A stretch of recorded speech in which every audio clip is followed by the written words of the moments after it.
नाजरीन, इंडिया के शहर आगरा में मुगल एम्पायर के आर्किटेक्ट्स का एक ऐसा शाहकार मौजूद है जिसका असल नाम तेजो महलाया है, लेकिन आज पूरी दुनिया इसे ताजमहल के नाम से जानती है। अगर इसके एरिया की बात की जाए तो ये महल अपने अंदर खूबसूरती के बागीचे सजाए 42 एकड़ जमीन पर मुश्तमिल है। इसकी मुकम्मल डिटेल जानने की कोशिश करते हैं इस वीडियो में। एग्जिस्टिंग यूनिवर्स के चैनल पे एक नई वीडियो में खुश आमदीद। नाजरीन, ताजमहल की तामीर साल 1632 में स्टार्ट की गई और साल 1653 में ये बिल्डिंग पूरे जोरों शोर से बनकर तैयार हो गई। लगभग 400 साल पहले बनाई जाने वाली ये बिल्डिंग, जहां अपने दौर की सबसे बड़ी और सबसे शानदार बिल्डिंग हुआ करती थी, वहीं इसको आज दुनिया का 7वां अजूबा भी माना जाता है। इस दिल बहला देने वाली इमारत को बनाने के लिए 20,000 मजदूरों ने दिन रात मेहनत की, और वो भी 5 या 6 साल नहीं बल्कि पूरे 22 सालों तक। नाज़रीन, कुछ लोग कहते हैं कि शाहजहां ने उन 20,000 मजदूरों के हाथ कटवा दिए थे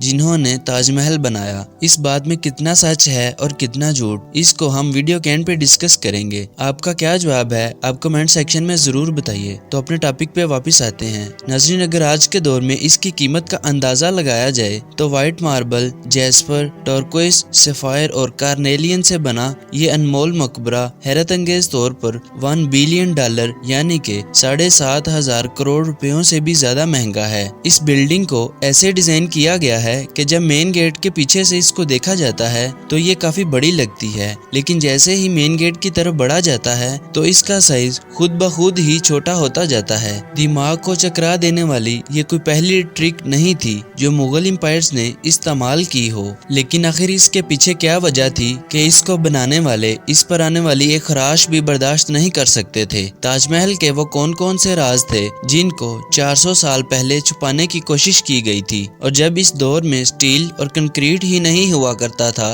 तो आखिर इस आलीशान मकबरे और इस पर मौजूद 40 मीटर ऊंचे डूम को कैसे बनाया गया, ये सारी बातें जानेंगे हम आज की इस वीडियो में। नाजरीन, ये मामला स्टार्ट हुआ था साल 1607 में, जब इंडिया और पाकिस्तान के इस खित्ते में मुगल एम्पायर का होल्ड हुआ करता था। इस दिन मुगल शहंशाह का सबसे छोटा बेटा शहाबुद्दीन मोहम्मद खुर्रम 15 साल का हो चुका था, और उसी की बर्थडे सेलिब्रेशन के लिए आगरा फोर्ट में एक आलीशान पार्टी रखी गई थी। खुर्रम मुगल शहंशाह को सबसे ज्यादा अजीज था, इसी वजह से इसके हर जन्मदिन पर इसको सोने और हीरे जवाहरात से तोला जाता था, यानी जितना वजन शहजादे खुर्रम का होता उतना ही खजाना इसके नाम कर दिया जाता था।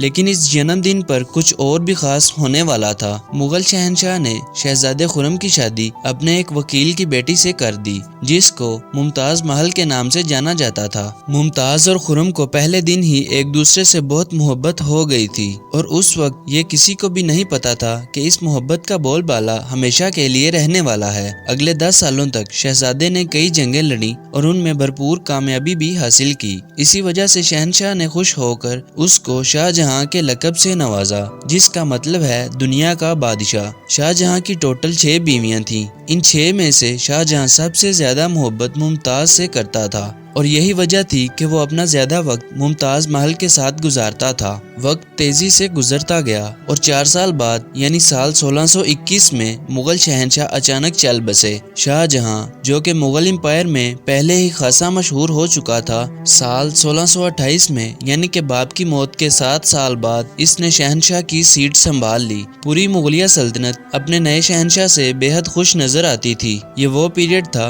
जब मुगल एम्पायर अपने पूरे अरूज पर थी, यानी पूरे इंडिया और पाकिस्तान के साथ साथ अफगानिस्तान के भी कई हिस्सों पर मुगलिया सल्तनत का राज हुआ करता था। सारे फैसले शाहजहां खुद करता था, जबकि मुमताज महल पीछे रहकर मशवरे दिया करती थी। लेकिन किसी को भी इस बात का इल्म नहीं था कि ये खुशियां मातम में बदलने वाली हैं। सीट को संभाले अभी 1 साल ही हुआ था कि एक बार फिर से मुगल एम्पायर को दुश्मन का सामना करना पड़ा। अगले 2 सालों तक ये जंग जारी रही और शाहजहां को इस जंग में भी फतह हासिल हुई। लेकिन शाहजहां अभी फतह का जश्न मनाता कि उसको एक अफसोसनाक खबर से आगाह किया गया। मुमताज महल, जो कि शाहजहां के 14वें बच्चे को जन्म दे रही थी, कि उसकी हालत बिगड़ गई और एग्जैक्ट 17 जून 1631 को वो ना चाहते हुए भी इस दुनिया से चल बसी। पूरी मुगलिया सल्तनत का जश्न देखते ही देखते मातम में बदल गया। ये खबर जो शाहजहां को तीर की तरह लगी, इसने तो जैसे शाहजहां की दुनिया ही खत्म कर दी। शाहजहां की सबसे पहली محبت اور ان کی سب سے عزیز بیگم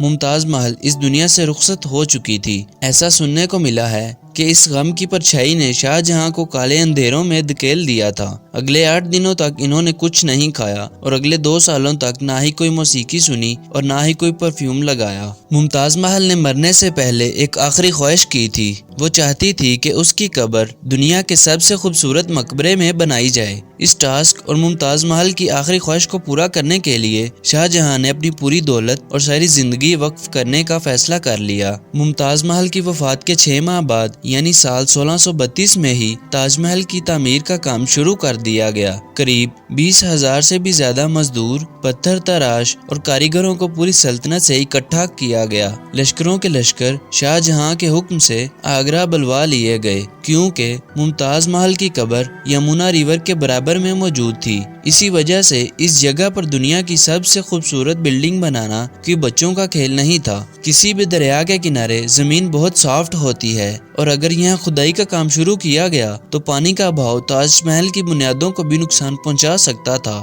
اس مسئلے سے نمٹنے کے لیے مغل انجینئرز نے سب سے پہلے یہاں زمین میں کئی کنویں کھدوانا شروع کیے۔ مزدور یہ کنویں تب تک کھودتے رہے جب تک خشک زمین نظر نہ آئی۔ ان کنووں کو پتھروں اور گارے سے بھرا گیا اور پھر اس کے اوپر پتھروں کے بڑے بڑے کالمز کھڑے کیے گئے۔ اس کام کو سر انجام دینے کے لیے مزدوروں کے ساتھ ساتھ ہاتھیوں کی بھی ایک بہت بڑی فوج کا استعمال کیا گیا۔ مغل انجینئرز کی یہ ٹرک کام کر چکی تھی اور اب ایک ایسی مضبوط فاؤنڈیشن تیار تھی جو نرم زمین پر ہی فولاد بن کر کھڑی تھی۔ فاؤنڈیشن کے بعد اب ایک ایسے بلڈنگ ڈیزائن کی باری تھی جو کہ آج سے پہلے کسی نے بھی نہ دیکھا ہو، ایک ایسا ڈیزائن جو پچھلے سارے ریکارڈز توڑ ڈالے۔ تاج محل ڈیزائن کا آئیڈیا شاہ جہاں نے اپنے باپ دادا کے مقبروں سے لیا تھا۔ باپ کے مقبرے سے میناروں کا آئیڈیا لیا گیا اور دادا کے مقبرے سے بلڈنگ کور کا آئیڈیا۔ اسی طرح شاہ جہاں نے اپنے ماموں کے مقبرے سے ڈوم کا آئیڈیا لیا تھا اور جب ان سارے آئیڈیاز کو کمبائن کیا گیا تو ایک شاندار اور عالی شان ڈیزائن ابھر کر سامنے آیا۔ یہ بلڈنگ اپنے دور میں ایک میجر پروجیکٹ تھا۔ ہر گزرتے دن کے ساتھ شاہی خزانہ تیزی سے خالی ہوتا جا رہا تھا لیکن شاہ جہاں کو کسی چیز کی پرواہ نہ تھی سوائے اپنی بیوی کی ہوئی اس خواہش کے۔ کئی سالوں کی محنت کے بعد بلڈنگ کا سٹرکچر مکمل ہو چکا تھا اور اب باری تھی اس کو سنگ مرمر سے سجانے کی۔ یہ سنگ مرمر آگرہ سے 400 کلومیٹر دور راجستھان سے منگوایا جانا تھا کیونکہ یہاں کا مکرانہ ماربل آج تک دنیا کا فائنسٹ ماربل مانا جاتا ہے۔ 1000 ہاتھیوں سے ہزاروں ٹن وزنی ماربل راجستھان سے آگرہ لایا گیا۔ تاج محل کا یہ ڈوم اتنا بڑا ہے کہ اس کا اندازہ صرف دیکھنے والا ہی لگا سکتا ہے۔ آج کے دور میں اتنا بڑا ڈوم سٹیل کی مدد سے بڑی آسانی سے بنایا جا سکتا ہے لیکن اس زمانے میں ان کے پاس صرف پتھروں کا ہی سہارا تھا۔ پورے 22 سالوں کے بعد سال 1653 میں تاج محل کی کنسٹرکشن کا کام مکمل کر لیا گیا اور شاہ جہاں اپنی بیوی کی آخری خواہش کو پورا کرنے میں کامیاب ہو چکا تھا۔ ناظرین، جیسا کہ ہم نے ویڈیو کے شروع میں ڈسکس کیا تھا کہ کچھ لوگ یہ کلیم کرتے ہیں کہ شاہ جہاں نے اپنے مزدوروں کے ہاتھ کٹوا دیے تھے